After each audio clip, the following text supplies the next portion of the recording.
welcome everyone. Thank you for joining our Pirkei shiur. May our learning be in the zechut of our beloved dad and husband, the Iluit Nishmat, Harav Avraham Chaim ben Eliezer Yaakov, Zecher Tzadik Livracha. It is also in loving memory of our dear and precious Goldie Miriam but Avraham Chaim, Zechrona Livracha. May they both intercede on high on behalf of all of us. Over to you, Dov.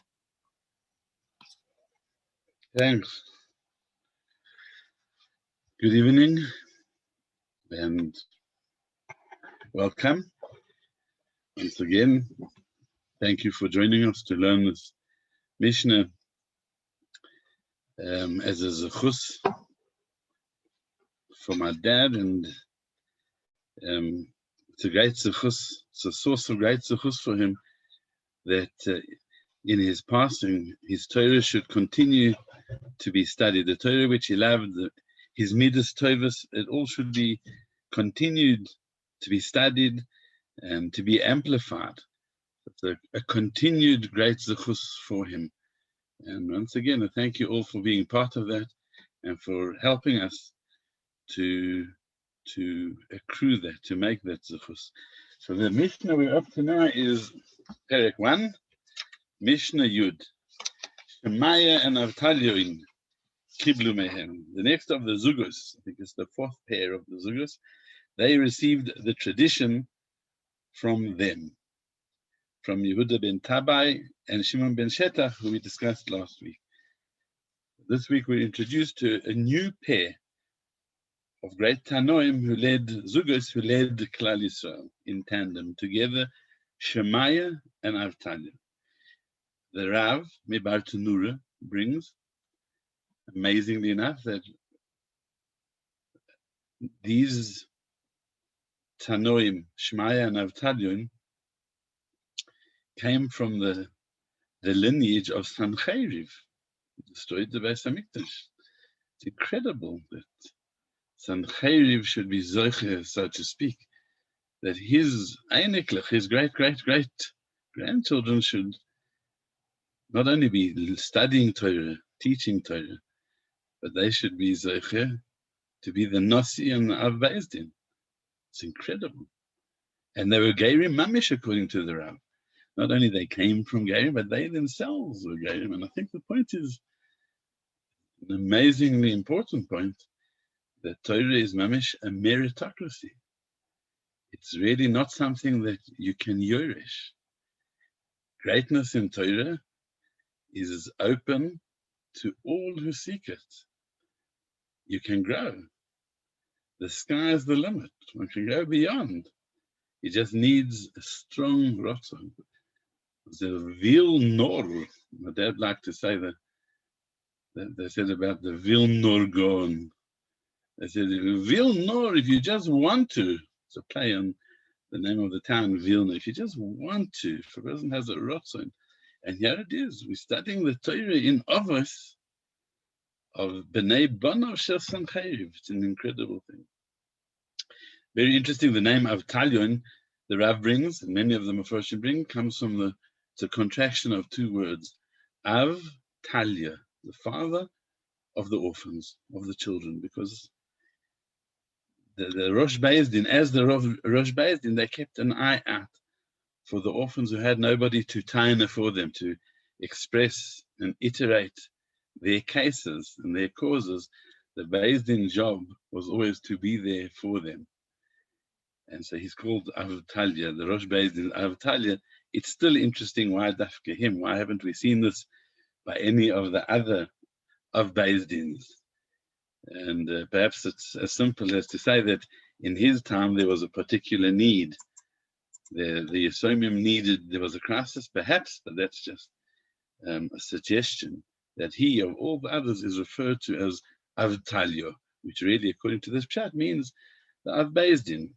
But let's get to the theme of our Mishnah. So that's Shmaya and Vavtaliyon, these Geirim who worked themselves up to become Gedolei Yisrael of all the generations, the Nasi and Av Beis Din. They led the Jewish people because they were uniquely outstanding. There was no one like them in the entire generation. That's what the person can do. Hashem didn't bar them just because they came from Chaim. Amazing. Shmaya says, what was Shmaya's message to history? He says three things. Let's remember the three things. Number one, ehav es hamalocha, love work. Number two, despise of power. Snor is hate. It's a rabbonus. Rabbonus, which some would translate as being a rabbi. Somebody's got to do it. Snor is a rabbonus. We'll discuss what it means. And the third one, altisvada la rashus. Do not become known to the people of power. These are the three messages that Shmaya felt was crucial in his times to set the Jewish people on track. Let's remember what was going on over here. They were creating a moral society, a culture nurtured through learning, through Torah, to replace the vital component of Judaism called prophecy. So it's interesting, what is Shmaya's message in this? To love work, to hate rabbonus, to hate positions of power, and to stay away from authorities. How does that perfect society? And following the theme that we've been developing from the beginning, seems again, he's saying it's got to start with shuls and bate midrash for sure, because that's the heart where Torah pumps.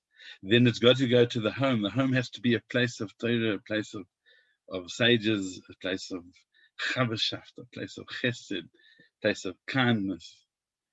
Got to go to the leadership, the Beis Din we discussed last week, how important it is to have righteous and noble and credible leadership in the courts and in the Beis Din. And now Shmaya is adding his chidush, his touch.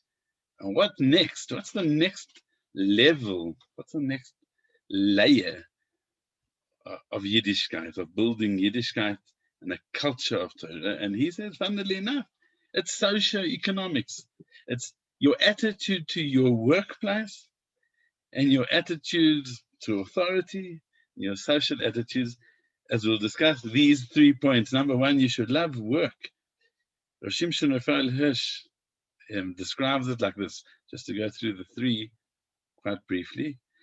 He says, number one, love work, that one should always be gainfully occupied. Should always be busy doing something positive. We'll discuss it more. Number two, despise positions of power, because, says Rav Hirsch, leadership is enslavement. You're going to have to compromise yourself to protect your power. Once you're in power, power corrupts. Leadership, if you're pushed into a leadership position, if you vote for it, you apply for it, it generates a lot of pressure to adapt, to change. The leader becomes the follower. So Shimshon Raphael Hirsch says that these three actually talk to human independence. The dignity of a man is to be independent. So number one, he should be gainfully employed, occupied, so that he is independent in his sustenance. Number two, avoid the pressures that are going to rob you of your independence. You think that the more power you have, the more independent. Our Mishna is being mechadish according to Rabbi Hirsch, exactly the opposite. You only think you're becoming more independent. The truth is, you're becoming more susceptible to the pressures that such power creates. Number three, do not become familiar to the government, la rashus. He said, avoid the company of powerful friends, because they're going to force you to behave like them, to act like them. You're going to lose your Yiddishkeit. The gravitational pull of these leaders, of these powerful people, is too strong. And our mission, according to him, is to love your independence. The only way you build a Torah society is through having strong people. Strong people, ironically, doesn't mean most prominent, most powerful, most influential people.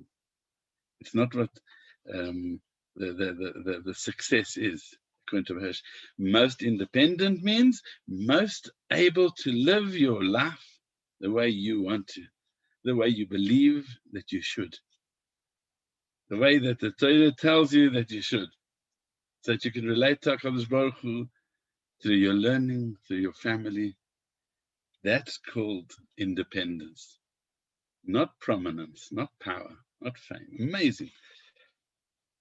In other words, let's say it like this. Human nature, the Rambam tells us, is to reflect others. That's the way we're made. It's human nature. We're meant to find a common ground. The hearts reflect like water, as the Pasuk says. We find a common denominator.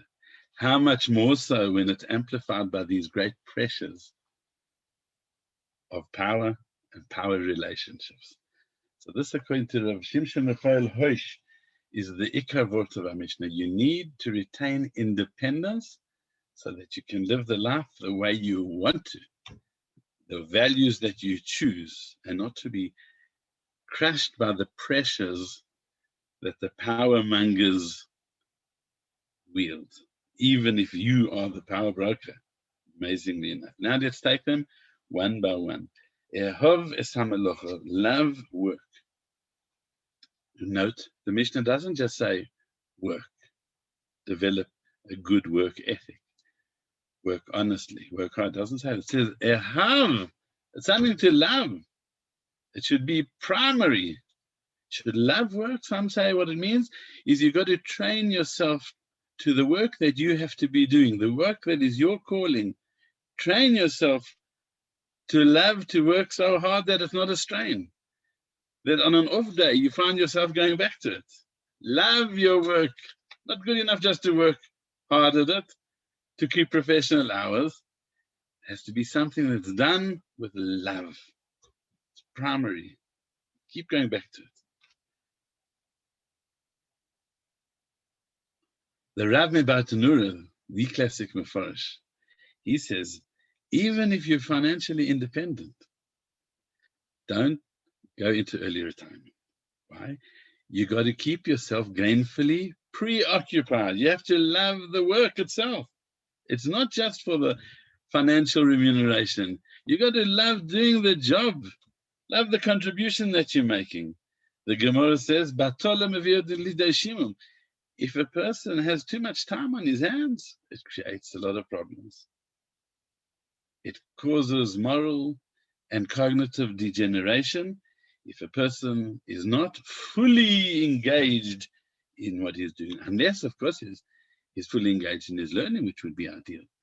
But to most people, if they're not fully engaged in something that captures all their attention, that captures like a panosa, even if you don't need it for the panosa, you lose your independence. It becomes a problem.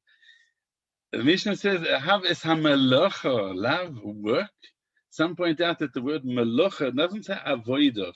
The word melocha is similar to the melochas of Shabbos, which we know are creative melochas, productive. You're doing something. You're making a change. You're making a contribution. A person needs to be feeling productive in order to avoid unraveling. That's the first point. If he has endless days, even a weekend can be too much if a person lacks real maturity. But days and weeks and months is bound to unravel. So he needs to work for that. He needs a melech for that. But more than that, he needs to feel productive. The way HaKadosh Baruch Hu made us is that we enjoy being contributive. We enjoy giving. We enjoy doing. You need to work for that. Notice, it's very important. This is a social economic value. He's not saying work for pay. He's not saying make sure that you get the highest.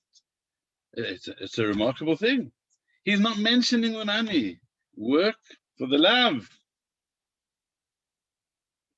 Why? Because you got to work for your contribution. Contribution, ultimately, success is the contribution. Success isn't in the amount that you're making. Success is the amount that you're giving, the amount that you're contributing. Often, this financial success is irrelevant of the amount you work to. You could work very hard and chas v'shalom not bring anything. You could win a lottery. That's how life goes. The Gemara says, Rabbi Meir says, there is no umnus in the world. There's no trade in the world that doesn't have both wealthy and needy in their trade.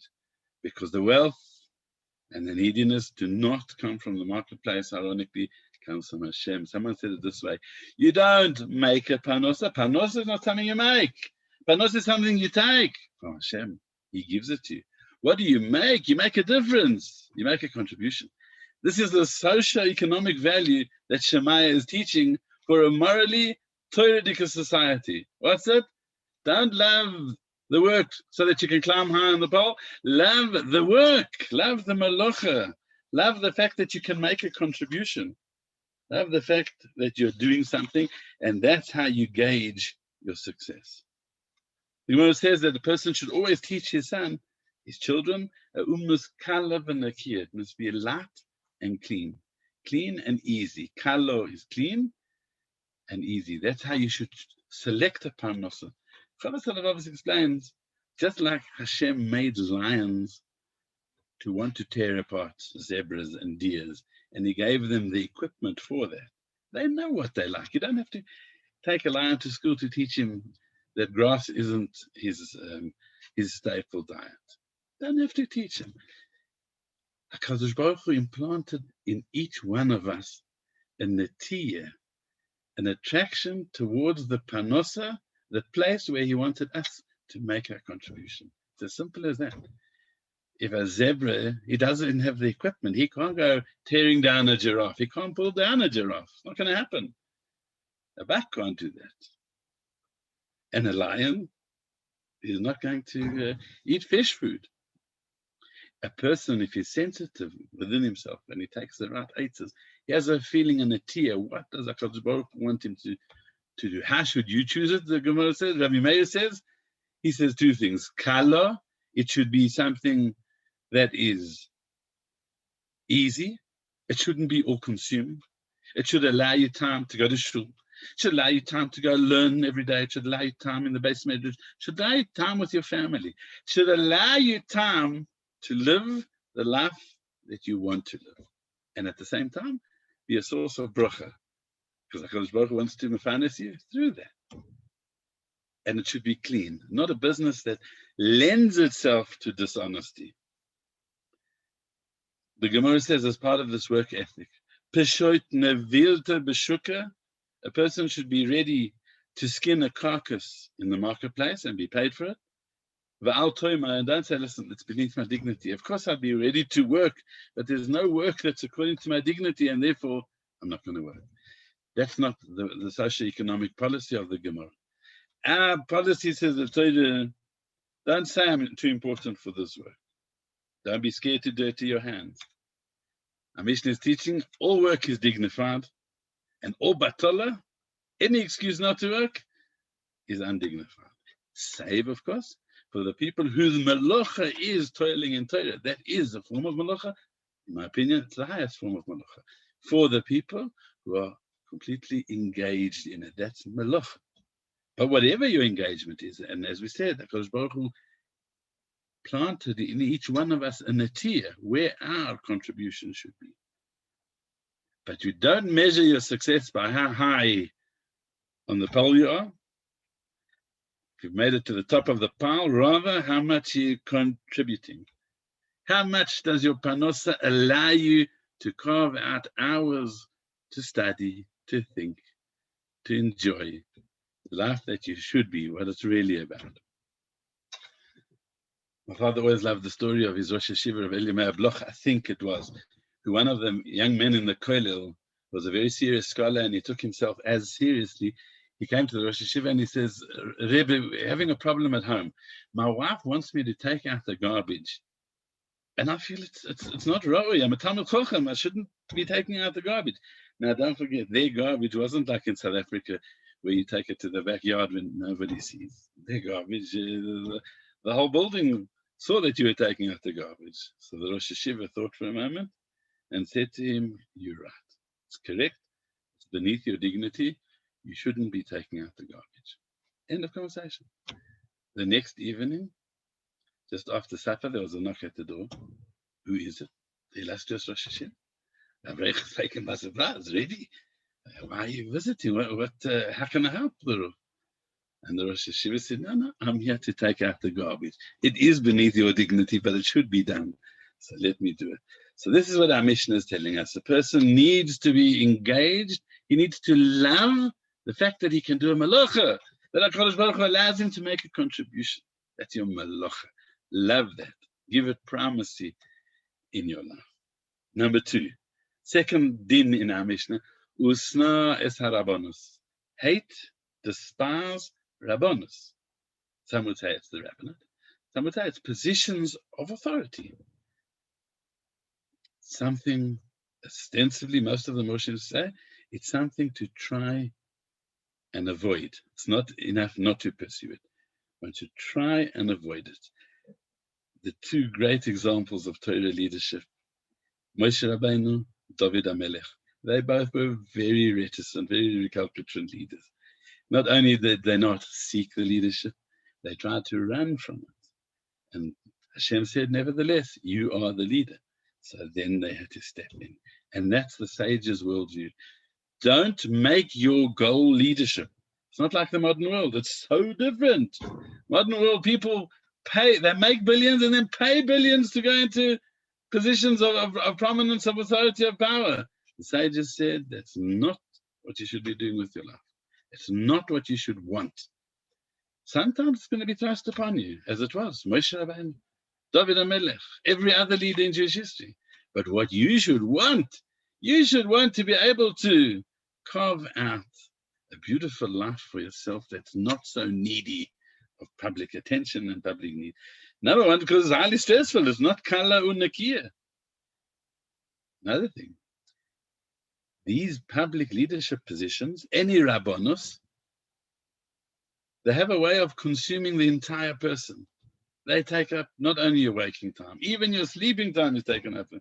They leave nothing for you, your family, for your neshama.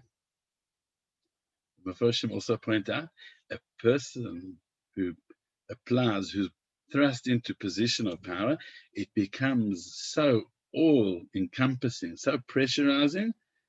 He may not even want it in the beginning, but afterwards, he's going to need that power so much, that leadership so much, at all costs. He'll even compromise himself. He'll do things that he should never have thought of. He would never have thought of doing. Because once you're in it, you get something you get used to. The Gemara says even stronger than that from Yosef, that the Rabbanus is mekaveres is ba'aleh. It buries those who are Rabbanus people. They are lording it over other people. They are leadership people. Chas v'sholom can shorten a man's life because of the stress. But the Mephoshim point out that obviously that's only if a person is lording it over other people. He's enjoying the prominence of it. He likes the power of it. Because otherwise, you've got to ask the question. It's nice, harabonos, but it's a job that somebody's got to do. It's good for the Jewish people. Might be that nobody's more qualified than you. Might be that you're forced by circumstances like Moshe Rabbeinu. But even then, sna es harabonos. You should love the melacha, the contribution that you can make through that position of authority, but you should never love the authority itself, the power itself, the prominence itself. I'd like to suggest a pshat as follows. The Zohar says that Leah was snua. She was hated. Hashem saw that Leah was hated, and therefore he blessed her with children. The Zohar HaKadosh says Yaakov was a tzaddik. He would never hate his wife, the mother of Israel. How can it be that she was snua? And the Zohar answers, she wasn't first. She was second. Rachel was first. Leah was hated because she was in second place. When it says snas harabonos, despise rabbonos, perhaps it means similarly. It should always be the prominence, the authority, the power you're wielding, even when you have to do it. You should try and avoid it because you're better off being independent of public opinion. But even when you have to do it, it should be done where the primacy is given to the malacha and not to the authority. It should never be the main issue of how much authority you wield. It should always be that because of this position, you will be able to help that much you'll be able to contribute that much more. That's Yiddish leadership. Rabbi Gamliel once sent for 2 Talmidei Chachamim who were very, very needy. They were very poor, but they were brilliant. And he offered them positions of leadership, which he would then pay them for. They refused outright. They said, that's not what our life's about. Leave us. Rabbi Gamliel sent back a message to them, and he said, do you think, I'm giving you srara? You're running away from it. You think I'm giving you leadership? Leadership of the Jewish people is Avos. I'm not giving you lordship. I'm giving you servitude. You will be a slave to this nation. So a person has to see his authority, his position. If he feels that Hashem has pushed him into this situation, he should be in it for the contribution and not for the prominence. He should always despise lording it over other people. Dad, our father, was such a dignified and such a well-respected person, but so undemanding, so unlording. He was ohev es hamalocha. He loved the malocha of what he did. He loved the work of it. He loved the work ethic of it. He loved being involved. He loved the teaching of it, preparing his shiurim, which he used to do in the early hours of the morning. He loved schlepping to every fundraising meeting, even in the last year when it was very difficult for him. He didn't want to be on the side. He loved giving cover to others. He loved answering the phone. I remember when we were young, the phone was mad. It was chaos. 24 hours a day, the phone was ringing. And not only that, but even my dad had a car phone installed in his car. It was before the cell phone generation. He wanted to be in touch all the time. He loved the malocha of it. He loved to give his energy. He loved to answer the phone. I never heard him say, oh, no.